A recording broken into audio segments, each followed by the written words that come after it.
वही सुमैया थी, वही सुमैया।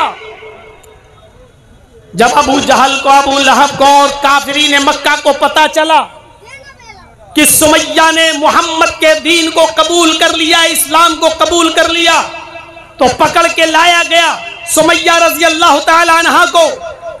और अबू जहल ने कहा, सुना है सुमैया तूने इस्लाम कबूल कर लिया है, जरा इस तरफ मुतवज्जो हुइए और फिर देखिए कि इस्लाम को नहीं जाने दिया, जान चली गई उसकी परवाह नहीं की, लेकिन इस्लाम को नहीं जाने दिया। सुमैया ने कहा, हाँ अय अबू जहल, जब तूने सुन ही लिया है तो अब क्या फर्क पड़ता है। हाँ मैंने मोहम्मद के दीन को कबूल कर लिया है, हाँ मैंने मोहम्मद के दीन को मान लिया है, हाँ मैंने इस्लाम को कबूल कर लिया है। सुमैया से कहा इस्लाम छोड़ दो, सुमैया से कहा कि इस्लाम छोड़ दो। सुमैया ने कहा वाह, इस्लाम छोड़ दो। जवाब क्या था, हाशा व कल्ला, हरगिज नहीं। उसने डराया। आजकल की तरह मोब लिंचिंग में फंसने वाले मुसलमान नहीं थे वो, कि दो चार डंडे मार दें और उनसे कहा जाए कहो जय श्री राम, तो बेचारे मारे डर के नाम नारा जय श्री राम नारा लगा दें। आजकल की तरह ईमान नहीं था उनका।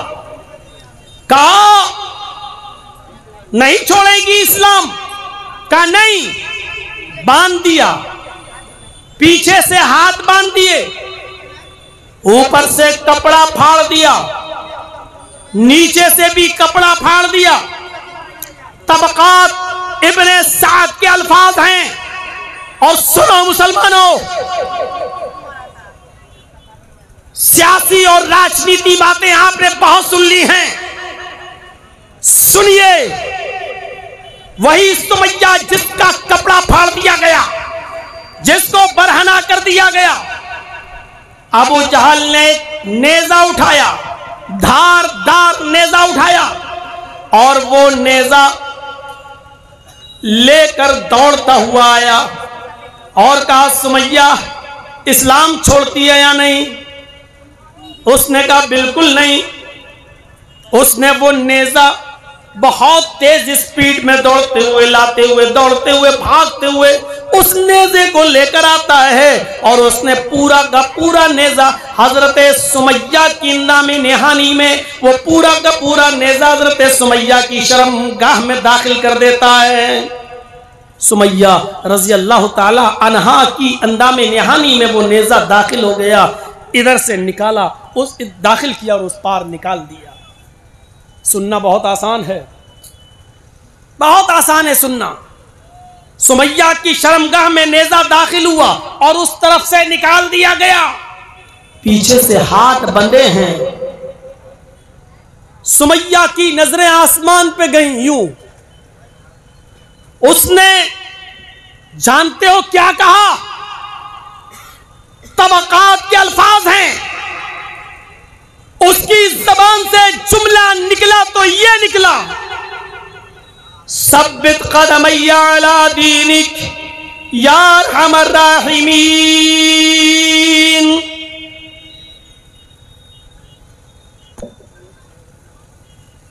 जगजीत साहब चंद महीनों के लिए जेल में चले गए, दुआ मांगेंगे अल्लाह मुझे जेल से नजात अता फरमा।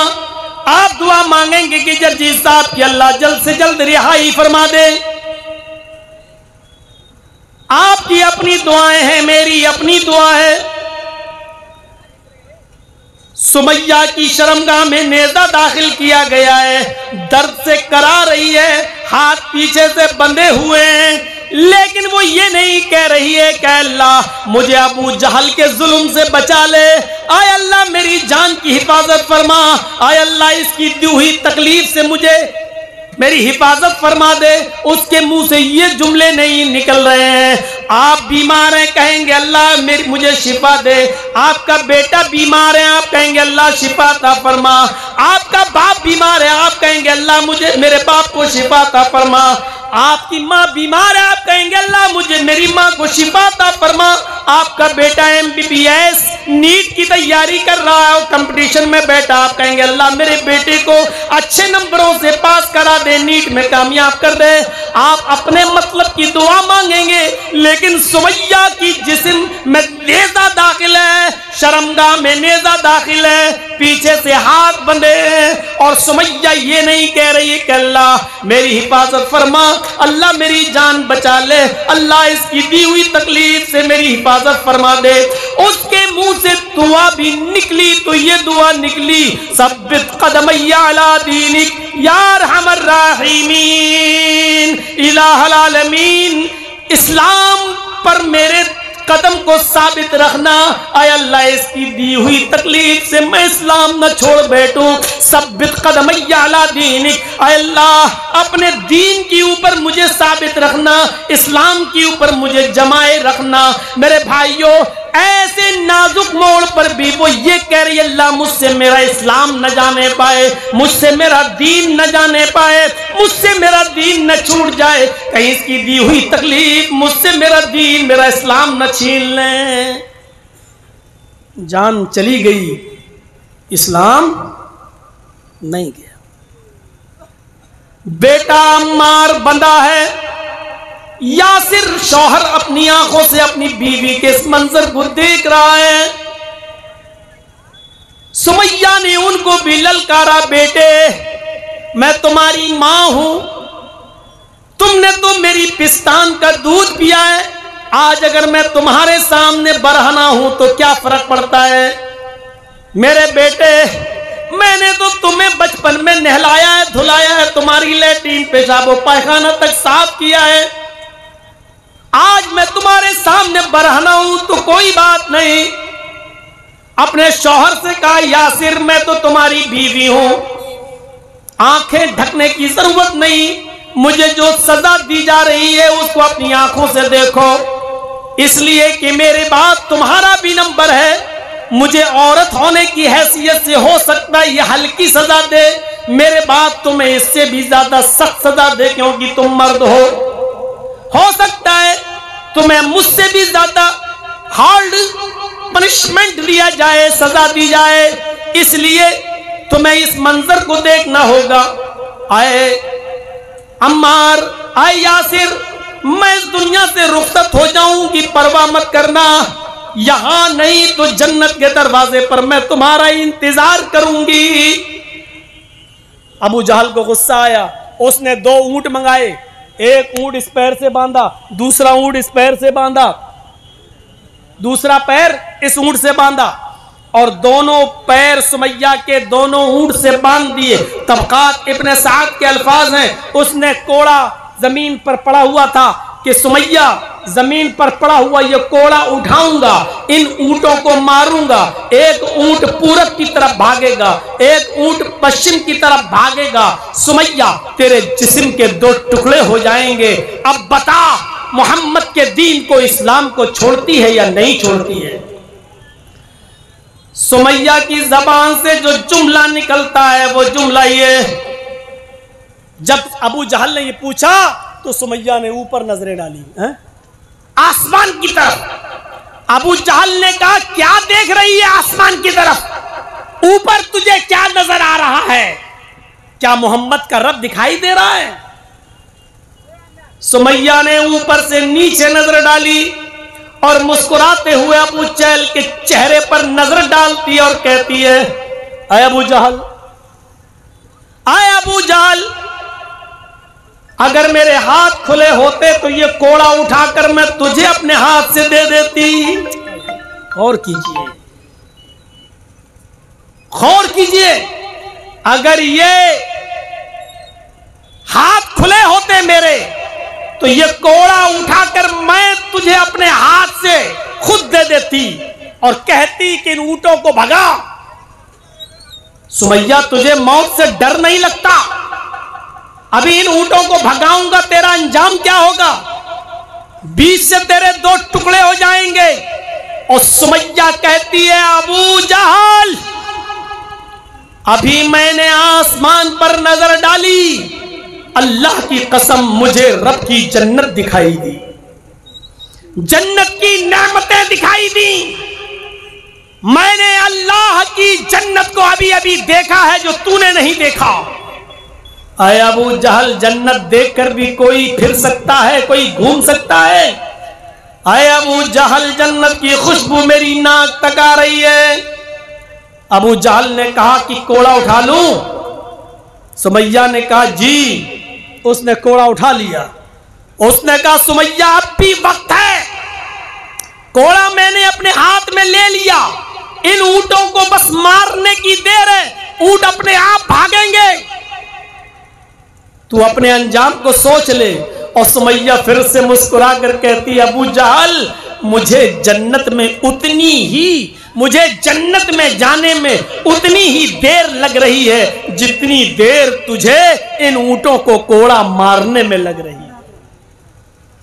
अबू जहल ने वो कोड़ा उन ऊंटों को मारा और दोनों ऊंट दोनों सिमत भागते, एक पूरब की तरफ एक पश्चिम की तरफ, एक ईस्ट की तरफ एक वेस्ट की तरफ। और सुमैया के जिस्म के दो टुकड़े हो जाते हैं, सुमैया बीच से चीर दी जाती है, सुमैया के दोनों टांगे चीर दी जाती हैं, चेहरा बच जाता है। यहां पर आने के बाद यहीं तक उसका जिस्म रह जाता है, चेहरा बच जाता है। अबू जहल करीब आता है, क्या देखता है कि सुमैया की रूह कब से उन सूर्य से बर्बाद कर गई, सुमैया इंतकाल कर गई, लेकिन सुमैया के चेहरे पर मुस्कुराहट बाकी है। तबकात के अल्फाज हैं, सुमैया ने अबू जहल ने पत्थर उठाया और वो पत्थर अपने सर पर मारने लगा। लोगों ने कहा मेरी कौम के सरदार, ये तुम्हें क्या हो गया है, ये तुम क्या कर रहे हो, ये पत्थर तुम अपने माथे पर अपनी पेशानी पर क्यों मार रहे हो? उसने कहा मैंने सब कुछ छीना, लेकिन लास्ट में सुमैया जीत गई, मैं हार गया।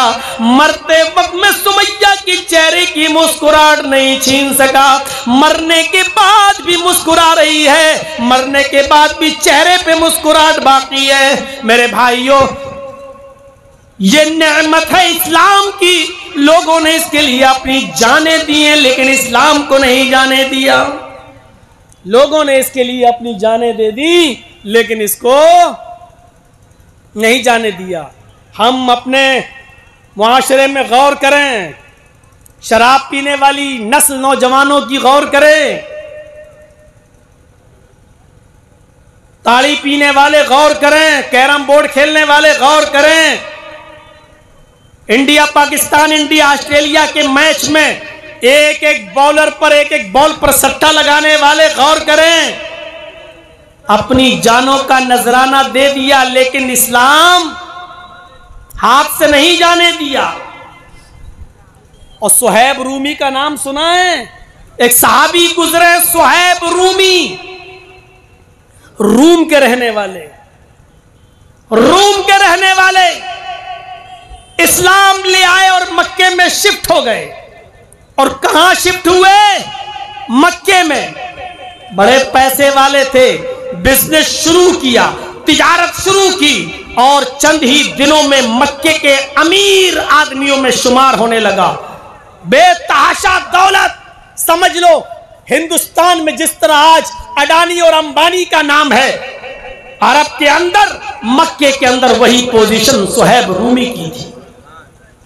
बिजनेस में मास्टरमाइंड, दिमाग तेज, मेहनत की, बिजनेस में दिमाग दौड़ाया, अच्छा खासा पैसा कमाया, तिजारत की। इस्लाम ला चुके थे सुहैब रूमी, मक्के के अंदर तिजारत करके बड़े आदमी बन गए। इसी बीच हिजरत का वाकया पेश आ गया। अल्लाह के नबी सल्लल्लाहु अलैहि वसल्लम अबू बकर सिद्दीक के साथ हिजरत कर चुके हैं और मुसलमानों को भी मक्का छोड़ने का हुक्म दे दिया है। एक एक करके तुम सब मदीने की तरफ चले आओ। मक्के के जो मुसलमान इस्लाम ला चुके थे उनको मक्के से मदीना आने का पावर, मदीने आने का ऑर्डर दिया जा चुका था। सुहैब रूमी को भी अब मक्का छोड़कर मदीना जाना पड़ा। मेरे भाइयों, आओ मैं तुम्हें जिस तरफ ले जाना चाहता हूं वो मंजर मैं तुम्हें दिखलाता हूं। सुहैब रूमी अपनी दौलत, अपना कमाया हुआ माल लेकर बोरिए बिस्तर में बांधकर, थैली में लपेटकर जब मक्के से मदीना की तरफ जाने लगे, ये सोचकर कि इस दौलत को हम मदीने में जाकर जनाबे मोहम्मद रसूलुल्लाह पर खर्च करेंगे, इस दौलत को हम जनाबे मोहम्मद रसूलुल्लाह पर लुटाएंगे, इस दौलत को जाकर हम इस्लाम पे खर्च करेंगे, वहां के सहाबा पे हम खर्च करेंगे। जैसे ही मदीने जाने के लिए तैयार हुए, घोड़ा तैयार किया, सवारी तैयार की, मक्के के लोगों ने, मक्के के काफिरों ने, मक्के के कुरैशियों ने घेर लिया। अरे सुहैब, कहां जा रहे हो? कहा मदीने जा रहा हूं। जाओ, मुबारक हो मदीने जाना, तुमने फैसला कर लिया है तो हम कौन होते हैं रोकने वाले? जाओ मदीना। लेकिन ये बताओ थैली में क्या है, पोडरी में क्या है? जवाब दिया, इस पोडरी के अंदर मेरी मेहनत की कमाई है। कहा तुम तो जब रूम से आए थे तो क्या लेकर आए थे? कहा कुछ नहीं, मां बाप ने इस्लाम लाने के जुर्म में सब छीन लिया था, मैं खाली हाथ आया था मक्के में। कहा कि ये सारी दौलत तुमने मक्के में कमाई है ना? कि हाँ। यहां से बिजनेस करके कमाई है ना? हाँ। हमारे भाइयों के साथ मिलके कमाया है ना? हाँ। तो फिर इस दौलत को, इस माल को हम तुम्हें मदीने में नहीं ले जाने देंगे, क्योंकि ये मक्के से कमाई हुई कमाई है, ये मक्के की बिजनेस की बरकत है जो तुम अपने साथ लेके जा रहे हो। मेहनत मक्के में करो, कमाओ मक्के में, और अपनी मेहनत की कमाई लेकर जाओगे मक्के से मदीना, ये नहीं हो सकता है। अगर मदीने जाना है तो अपनी जिंदगी भर की कमाई, अपनी पूरी मेहनत की कमाई को छोड़ दो, मक्के हमारे हवाले करो। अब बोलो, कमाई छोड़ोगे या मदीने जाओगे? सोचा था लुच्चर पुच्चर ईमान होगा, इतनी मेहनत की कमाई और गाड़ी कमाई वो नहीं छोड़ेगा, इसलिए वो खुद भी नहीं जाएगा और दूसरों को भी नहीं जाने देगा। कहा बोलो, कमाई छोड़ते हो या मोहम्मद का दीन? कहते हैं नादानो। क्या जवाब था? कहते हैं नादानो, शर्म करो, नादानो शर्म करो, हया नहीं आती तुम्हें? मेरे ईमान का सौदा करते हो, मेरे इस्लाम का सौदा करते हो। अरे अगर मैंने इस दौलत से भी 1000 गुना ज्यादा दौलत कमाई होती और तुमने ये कहा होता कि इस्लाम को छोड़ोगे या ये दौलत, तो मैं उस दौलत पर लात मार देता। ये तुम्हारी मक्के से मेरी कमाई हुई दौलत तुम्हारे नाम कुर्बान निछावर करता हूं तुम पर, लेकिन मैं मोहम्मद के दीन को नहीं छोड़ सकता, मोहम्मद के मजहब को नहीं छोड़ सकता, मोहम्मद के रास्ते को नहीं छोड़ सकता। हजरत सुहैब रूमी ने सारी दौलत छोड़ दी और फिर मक्के से मदीना हिजरत करके चले गए। अल्लाह के नबी ने पूछा, अय सुहैब क्या लेकर आए हो? फरमाया, अय अल्लाह के नबी, सारी जिंदगी की कमाई हुई दौलत मक्के वालों ने छीन ली, मक्के में कमाई हुई दौलत तो निछावर करके, कुर्बान करके और इस्लाम बचा कर वापस आ गया हूं। अल्लाह के नबी ने जो जवाब दिया वो जवाब ये था, आए सुहैब अगर दौलत छोड़ दी और इस्लाम बचा लिया तो ये सौदा महंगा नहीं है, बहुत सस्ते में तुम निपट गए हो। ये सौदा महंगा नहीं है, बहुत सस्ते में तुम निपट गए हो। मेरे प्यारे साथियों, इस्लाम कुर्बानियां मांगता है, तुम शराब नहीं छोड़ सकते हो, मुसलमान कहलाते हो, जुआ नहीं छोड़ सकते और मुसलमान कहलाते हो, तुम्हारी बेटियां और माएं बहनें बेपर्दगी नहीं छोड़ सकती और इस मुसलमान कहलाते हो। शर्म नहीं आती हमें और आपको? हम अपने आप को ऐसा मुसलमान कहलवा रहे हैं और पूछो कुर्बानी क्या दी है? कुर्बानी हमने कुछ नहीं दी है। हम अपने घर में अपनी माँ बहन बेटियों से इस्लाम नाफिज नहीं करवा पाए हैं, हम अपने गांव में इस्लाम क्या नाफिज करेंगे, हम अपने समाज में क्या इस्लाम नाफिज करेंगे, हम अपने समाज में क्या इस्लाम नाफिज करेंगे। मेरे प्यारे साथियों, हमें और आपको गौर करना चाहिए कि इस्लाम कुर्बानियां मांगता है, कुर्बानियां। अब दुनिया में अमन ऐसे कायम नहीं होता है। इस्लाम ने जो उसूल बताए उन उसूलों पर चलो। क्या ये अमन हमें बताएंगे दुनिया में